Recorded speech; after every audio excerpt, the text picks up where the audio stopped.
The Bible isn't a science book. You can't use the Bible to tell us where we live. So what if it says the earth is flat under a dome? That's not reality. Reality is what we see on TV with NASA cartoons and CGI globes and and fake pseudoscience math like dark matter and dark energy and gravity, even though electrostatics are 10 to the 36 power stronger than gravity, but I believe gravity is the cause, but I can't isolate the bending and warping of space-time. But the Bible's wrong and it doesn't know what real science is, and I know what real science is. Real science was invented in the year 1666 when they found out what gravity was. But gravity, I don't even really know how to define gravity. I think it's a force.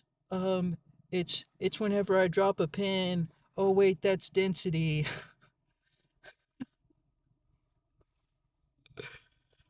Oh wait, we can use our fairy tale man-made pseudoscience religious textbook of blind faith that we learned from our indoctrinated captors. John D. Rockefeller, he said that we're all workers and not thinkers, and that he admittedly indoctrinated our education, but it's legit. Um, Dog, the hypocrisy.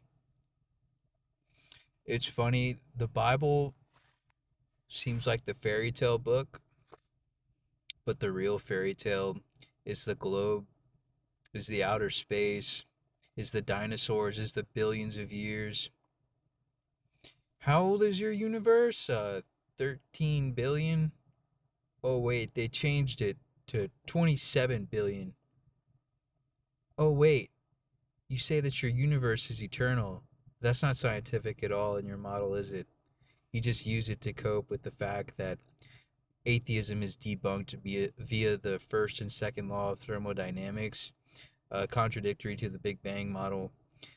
Matter and energy can't be created nor destroyed, and you have a constant decrease of energy over time, requiring a starting point, meaning that the universe can't be eternal,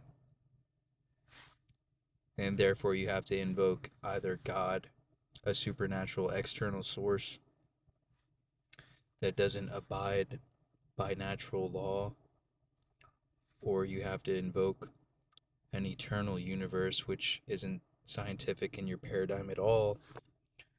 So really, you guys just put band-aids on your religion to cope in denial with the fact that God is real. Just like in cosmology, how your cosmology and heliocentrism is off by 97% via dark matter and dark energy. Geocentrism doesn't require dark energy or dark matter, so we are 97% more viable model than heliocentrism. Geocentrism is the center of creation. We are we have a unique position placed here by God. Um, Modern cosmology tries to hide that. It's a philosophy. They reject geocentrism on philosophical grounds. That means heliocentrism is a religion, man-made science, fairy tales about outer space. It's a religion, and atheists cling to it for dear life, and it couldn't be further from the truth. Dark matter is like saying, hey, there's 1,000 pennies in that drawer, but you can't measure them, you can't observe them, you can't detect them. Um, it's not really dark matter because it passes through other objects. Dark meaning you can't detect it. Dark. Light. For the light shine unto the darkness, and the darkness comprehendeth it not. For God chose the foolish things of the world to shame the wise. What's that? Your dark energy is off by 1 to the 120th power?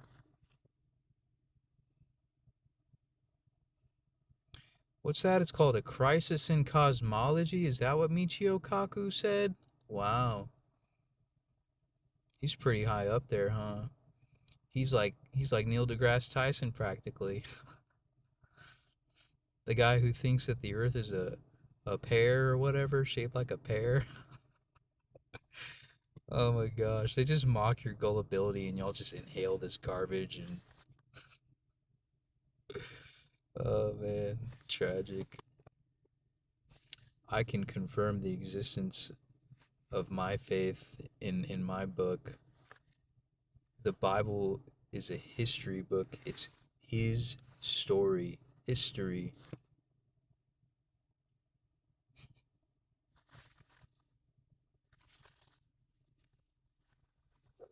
Atheism is the bottom of the barrel, bro. Y'all know nothing about reality.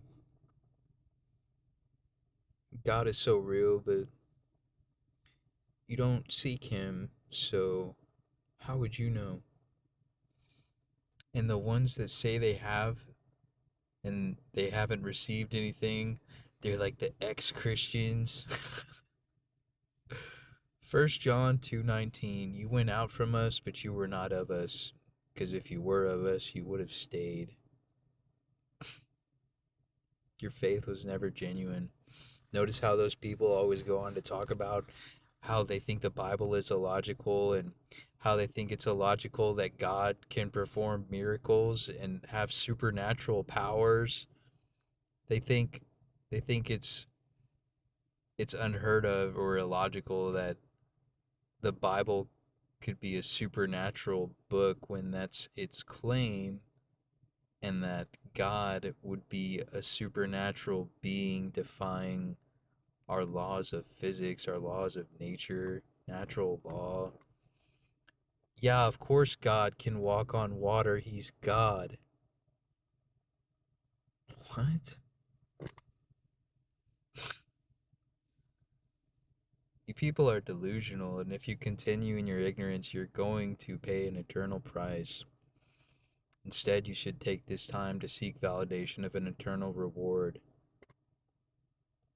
by applying supernatural aspects to your life, i.e., faith, prayer, worship, reading the Bible, repenting of your sins, things that attract God's attention. God turns his face away from scoffers and mockers and arrogance, and he examines your heart and he knows your intentions. So if you're not being genuine,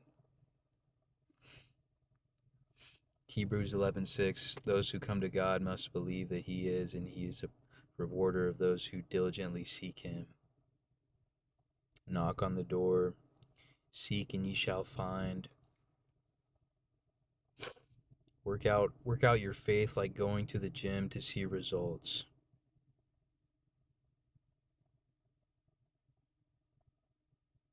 I like Hebrews, I think it's Hebrews 13:2, or it might be 11:3, but it basically talks about how some people are angels in disguise, and you would be wise to be courteous to them because you don't know if you have entertained angels. I have met angels 2 times in my life, and they appear in person. Not everyone on this earth is a human. This is a spiritual world that we live in, an electromagnetic terrarium realm. An enclosed system, because you can't have gas pressure on the earth without a solid barrier in between next to the vacuum of space minus 17 torr.